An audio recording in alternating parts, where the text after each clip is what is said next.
pemerintah akan membuat satgas terkait dengan PHK. Ya, sehingga yang kita lihat adalah fundamental industrinya. Saya mengucapkan selamat kepada Kadin yang sudah melakukan Rapimnas sekaligus pengukuhan pengurus Kadin yang jumlahnya triple digit. Dan tentunya juga apresiasi temanya adalah sesuai dengan apa yang diprogramkan oleh pemerintah, oleh Bapak Presiden Bapak Prabowo Subianto, yaitu tekan kemiskinan dan mendorong pertumbuhan ekonomi. Dan tentunya kita melihat di tengah pertentangan global, keberadaan Kadin ini menjadi penting untuk menjaga, satu adalah daya beli nasional, kedua untuk mendorong agar kelas menengah tetap tumbuh, dan ketiga mendorong investasi. Karena investasi ini menjadi tantangan terbesar ke depan kalau kita mau tumbuh pertumbuhan ekonomi lebih dari 6%, maka kuncinya hanya dua. Satu, menjaga daya beli masyarakat, yang kedua meningkatkan investasi, ketiga tentu penciptaan lapangan kerja yang otomatis akan mengurangi kemiskinan. Target Pak Presiden tentu kemiskinan mendekati nol, dan juga kita menargetkan pertumbuhan ekonomi dalam 2 tahun ke depan bisa mencapai 7 atau 8%. Nah, pemerintah juga akan terus melanjutkan hilirisasi, dan hilirisasi tentu didorong untuk menambah devisa. Pemerintah sendiri sedang mengkaji untuk devisa hasil ekspor yang kemarin 3 bulan waktunya diperpanjang lagi, tetapi sektornya adalah sektor mineral dan juga perkebunan. Karena kita sangat membutuhkan dolar ke depan, dan itu hanya bisa kalau kita menghasilkan devisa. Nah, salah satu quick yield adalah pengembangan pariwisata. Karena pariwisata kita punya destinasi yang banyak, tetapi yang kita perlukan adalah jembatan udaranya. Nah, jembatan udaranya adalah kita akan membuat dan mendorong agar pesawat-pesawat regional bisa masuk dalam destinasi kita. Sebagai contoh di Tanjung Playang atau Bangka Belitung, di mana akan dibuka. Demikian pula apabila bencana sudah selesai di Mandalika dan juga di Labuan Bajo, itu bisa ada pesawat regional yang langsung masuk ke sana.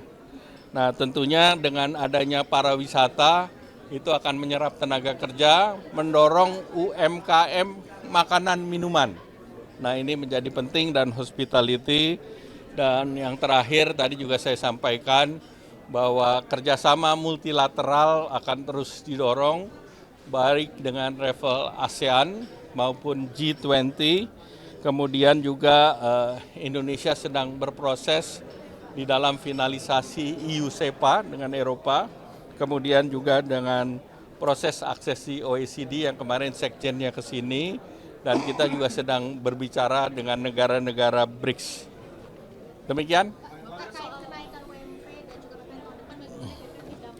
Pertama, UMP sudah disampaikan oleh Bapak Presiden,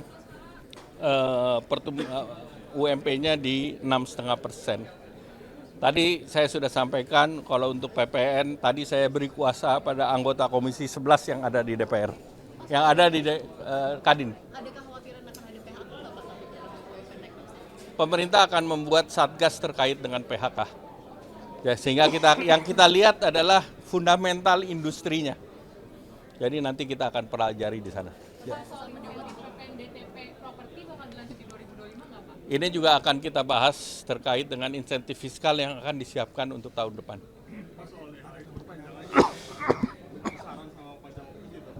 Masih akan dikaji, dalam waktu dekat akan diumumkan. Pasti akan diperpanjang, dan sektornya adalah minerba dan juga hasil dari perkebunan. Dan sekarang sedang kita bahas juga dengan Bank Indonesia terkait insentif yang bisa diberikan. Ya, terima kasih. Terima kasih. Makan bergizi dan lain sebagainya, itu merupakan menyiapkan diri dan mempelajari apa saja yang bisa mensuplai barang-barang yang diperlukan, apakah itu perumahan atau mau makan.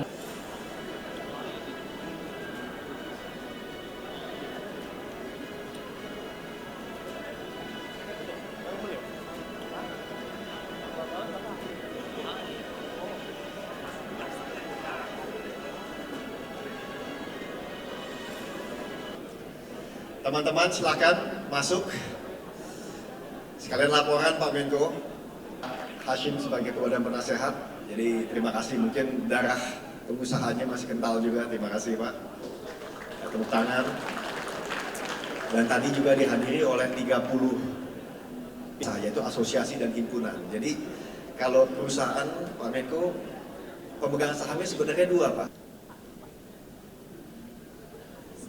Sekali lagi kita berikan tepuk tangan yang meriah untuk Menteri Koordinator Bidang Infrastruktur dan Pembangunan Kewilayahan Republik Indonesia, Bapak Dr.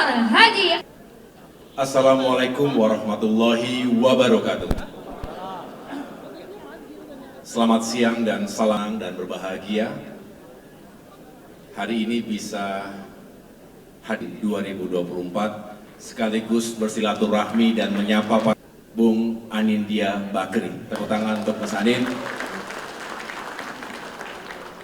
Sudah cukup lama kita. Jadi saya tidak akan lama-lama di sini. Saya awal ini sebagai wujud kebersamaan. Tadi Mas Anin betul menyampaikan sebagai penting. Tekan kemiskinan. Poverty. Bagian mengatakan ambisius. Tetapi kalau bukan kita yang bekerja.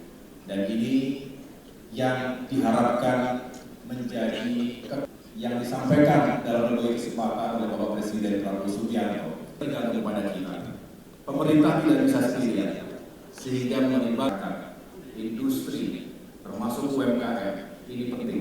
Karena jangan sampai kita yang saya sudah banggakan Kementerian Koordinator di bidang infrastruktur dan pembangunan kewilayahan ini sesuatu yang bulan pertama sejak dilantik oleh Bapak Presiden untuk benar-benar saja yang menjadi permasalahan dan tantangan di bidang infrastruktur untuk disempurnakan. Ada ruang bagi kita untuk melakukan perbaikan. Sesuatunya lebih terintegrasi, lebih well planned, dan rencana tata ruang wilayah, rencana detail tata ruang agar pengurusan nanti